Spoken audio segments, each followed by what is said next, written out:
Bonjour, donc je vais poursuivre le travail que j'avais commencé hier. La vidéo a été interrompue d'une façon impromptue et de toute façon j'avais été un petit peu vite concernant la troisième partie et la question essentielle de la nature de la vérité de l'art. Alors je voudrais reprendre rapidement cette troisième partie, de quelle nature, quelle est la vérité de l'art au sens de quelle nature, de vérité, de quelle nature de vérité est la vérité de l'art ou la vérité artistique. Et la première, alors le fil conducteur de la partie, je le rappelle, c'est finalement de s'approcher d'une spécificité de la vérité artistique pour montrer l'importance de l'art dans le champ de la vérité et de la révélation d'une certaine vérité. Et donc, toute la partie se construit sur une comparaison entre différentes espèces de vérité, la vérité scientifique, la vérité philosophique et la vérité religieuse. Alors, ce qui apparaît d'abord, c'est que la vérité artistique appartient ou est de l'ordre de ce qu'on pourrait appeler l'évidence subjective.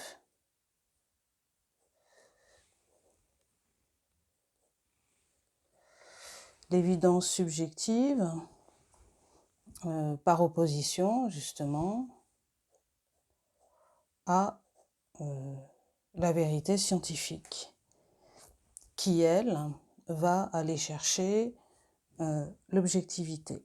Donc on a une objectivité de la science, une objectivité de la science en vue de découvrir la réalité telle qu'elle est en elle-même et non pas telle que un sujet humain la projette, ce que certains philosophes ont appelé la vérité en soi.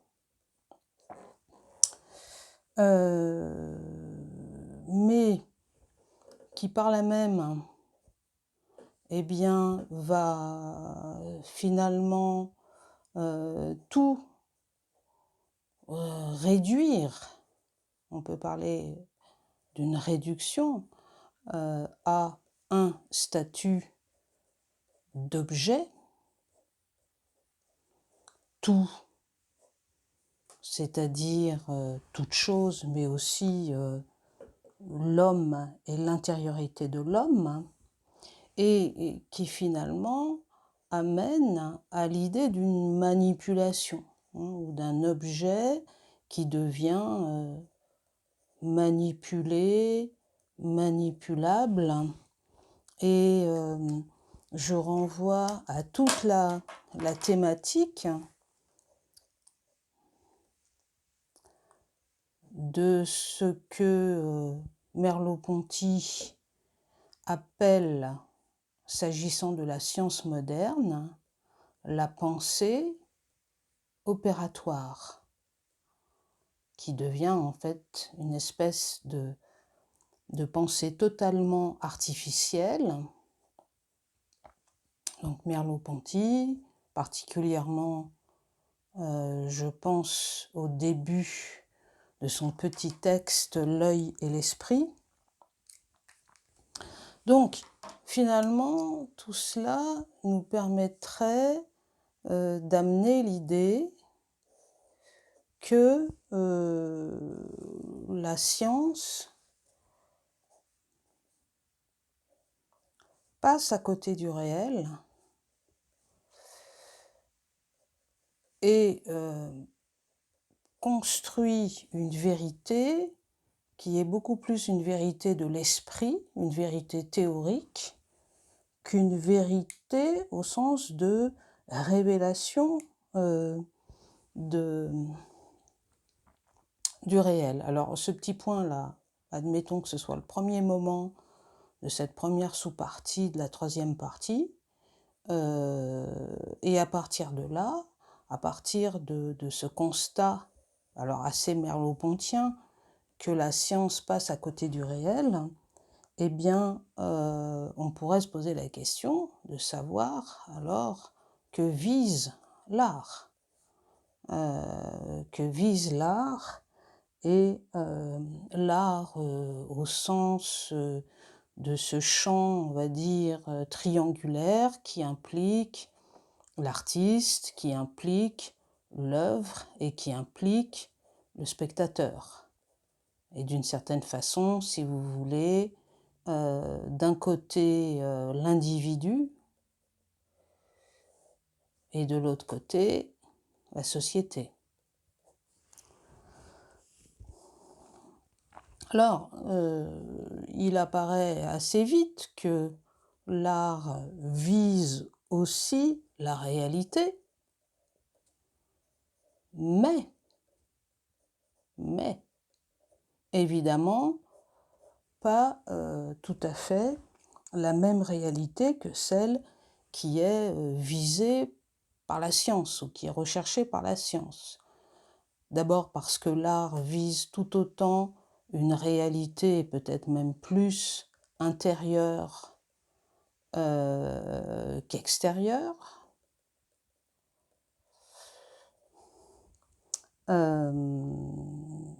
Mais aussi parce que du coup, elle vise une réalité, mais au travers d'un ressenti subjectif. Alors, ressenti subjectif, et là on commence à toucher, si vous voulez, à deux caractéristiques de la vérité artistique. C'est que d'abord elle est de l'ordre du ressenti, et qu'ensuite, ceci impliquant cela, ou cela impliquant ceci, qu'elle est de l'ordre évidemment de la subjectivité. Alors, on le voit d'abord au niveau des représentations, des œuvres représentatives ou des représentations artistiques qui sont, même lorsqu'elles appartiennent à l'esthétique classique, très objectivante, etc., ces représentations artistiques, elles sont rarement purement objectives. Rarement purement objectives, même s'il peut y avoir un souci de représenter fidèlement la réalité, mais dans la mesure où cette représentation passe par la sensibilité et passe par un matériau naturel, et de toute façon, elle va traduire une certaine subjectivité. C'est évidemment encore plus vrai pour l'art plus moderne et plus contemporain, qui va plutôt chercher l'expression que la représentation, l'expression qui est, si vous voulez, de fait toujours subjective. Sauf que là, ce qui apparaît, c'est qu'on a une subjectivité qui nous met en rapport avec le conscient, mais aussi avec l'inconscient. Alors, à cela, et pour finir, évidemment, tout cela entraîne une implication qui est un certain mode d'accès à la vérité. Un certain mode d'accès à la vérité, alors je ne vais pas développer plus que ça, comme on l'a vu dans la précédente vidéo, qui pour la science est de l'ordre de la preuve, et qui dit de l'ordre de la preuve dit pluralité des preuves, ce qu'on appelle les faisceaux de preuves, veut dire aussi une certaine temporalité, et veut dire enfin un certain travail, et donc une certaine intervention. Et on retrouve la notion de manipulation sur le réel. Par opposition, donc là on est sur la preuve scientifique, par opposition en fait, je disais hier que le mode d'accès à la vérité de l'art relève plutôt de l'évidence. Alors bon, je ne veux pas perdre trop de temps, mais est-ce que c'est une évidence au sens platonicien d'une réalité qui se dévoile, ou est-ce que c'est une évidence au sens de Spinoza, c'est-à-dire d'une vérité qui s'impose à l'esprit, qui vient de l'esprit? Mais en tout état de cause, la vérité que l'art peut nous révéler, elle va se faire dans une fulgurance. L'évidence, alors on peut attendre beaucoup de temps pour qu'une intuition, pour qu'une inspiration se fasse, mais au moment où elle se fait, au moment où le réel se dévoile à l'artiste ou au spectateur qui contemple l'œuvre, ça va se faire dans une fulgurance. Et en tout cas, dans tous les cas, on n'est pas dans une manipulation ou une intervention sur le réel, mais on est dans une thématique du dévoilement, dévoilement de la vérité, de ce que les Grecs appelaient aletheia. La vérité comme aletheia.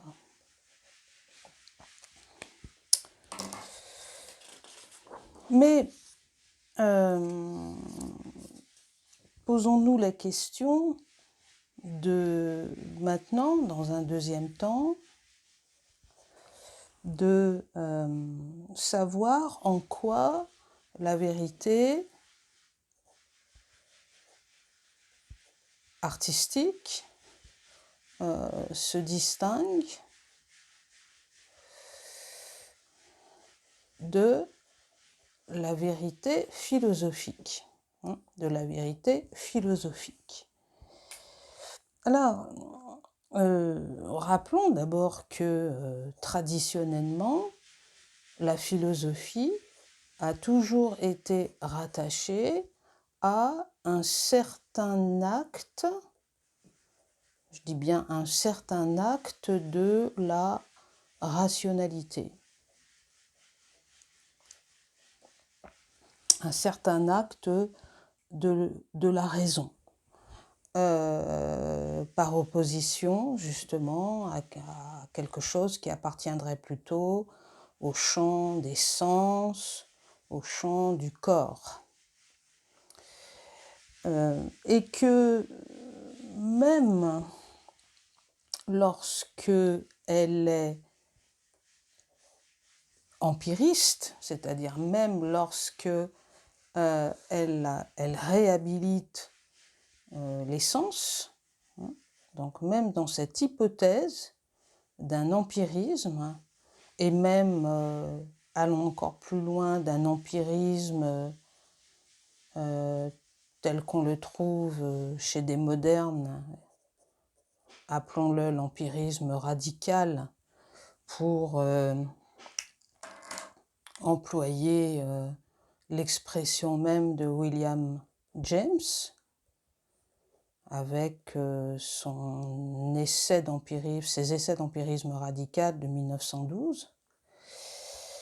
Et bien même dans cette situation-là, la philosophie, elle va toujours utiliser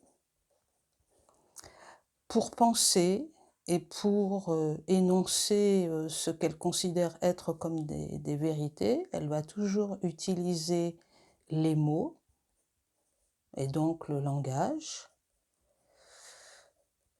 et ceci allant avec cela, le plus souvent, des concepts, c'est-à-dire des catégories générales qui vont lui permettre justement de poser des généralités et de poser des vérités qu'elle considère comme des vérités générales, voire des vérités universelles.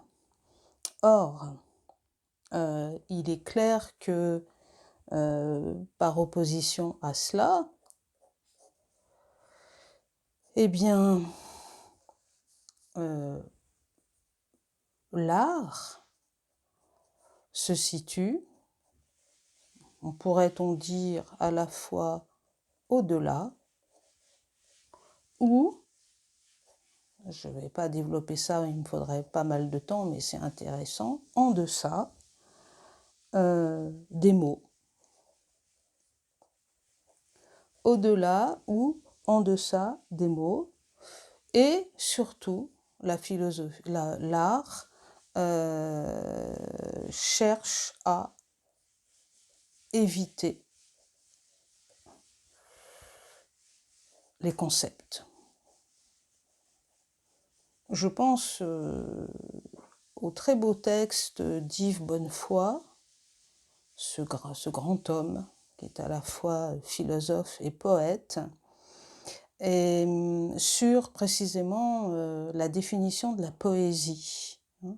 Et il montre comment la poésie contrecarre la philosophie dans son refus du concept, et puis à partir de là, il réfléchit à comment la poésie peut détourner des mots valises, des mots concepts, pour créer la chose la plus difficile à faire, qui est le langage poétique.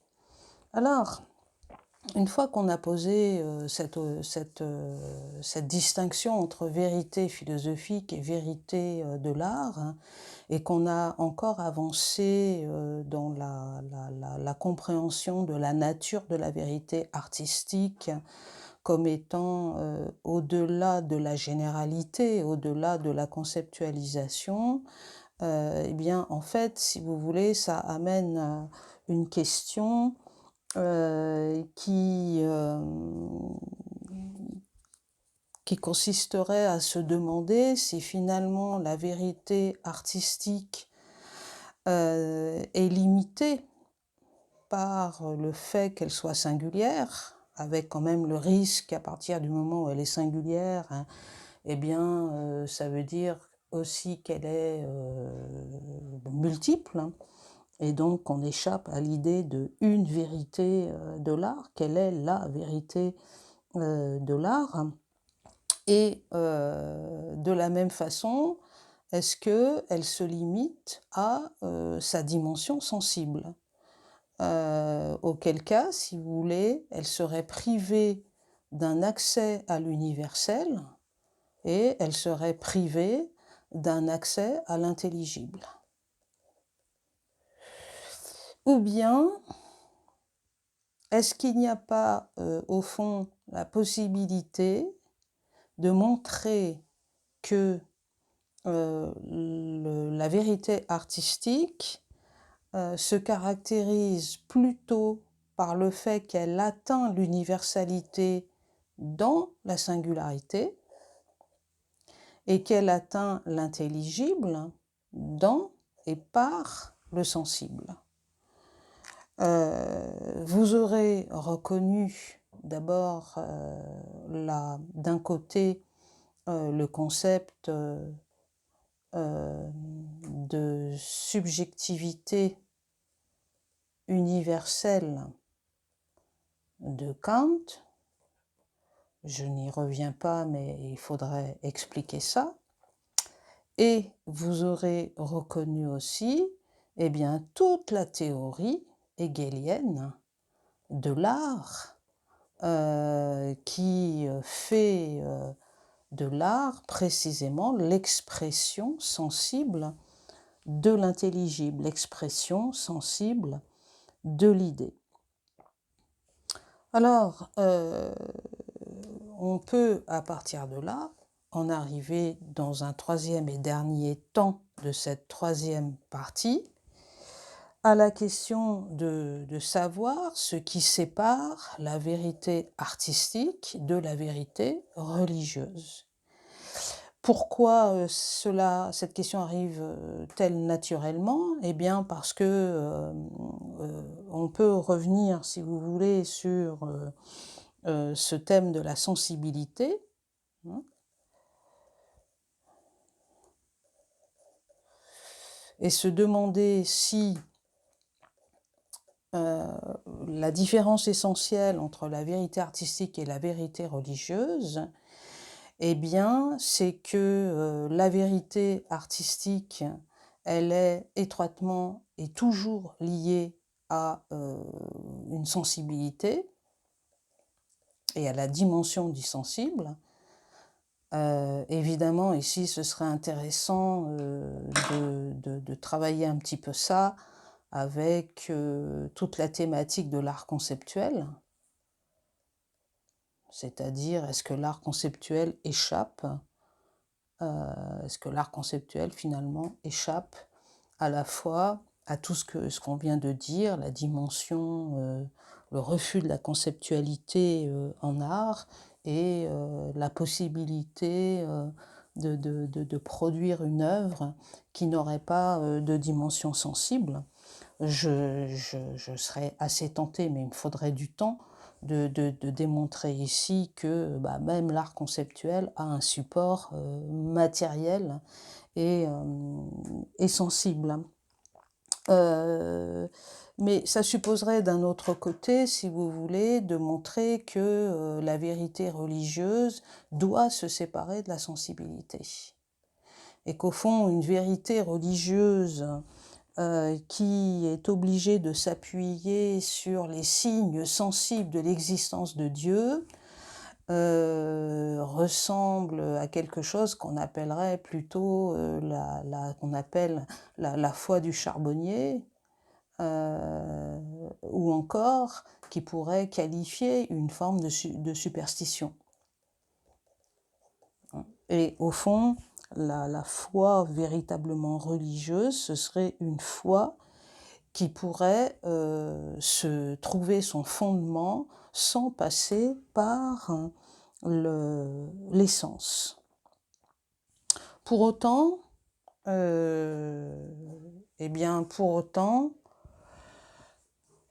faut-il ainsi séparer